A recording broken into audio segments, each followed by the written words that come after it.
isulong kaunlaran at edukasyon. Ike De Los Santos para Vice Mayor mula noon hanggang ngayon. May subok na karanasan, sandigan ng mamamayan. Tunay na ikararangal mo, tayo ay San Joseño. Ike, Ike, Ike, Ike, Ike, Ike, Ike, Vice Mayor. Ike, Ike, Ike, Ike, Ike, Ike, Ike, sa iyong ihalala. Ike, Ike, Ike, Ike, Ike, Ike, Ike, May 27. Ike, Ike, Ike, Ike, Ike, Ike, Ike, Ike, Ike. Halika, halika, halika, tayo'y magdesisyon.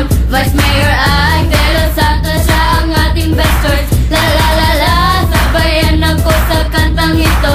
Ha ha ha ha, halika na para sa pagbabago.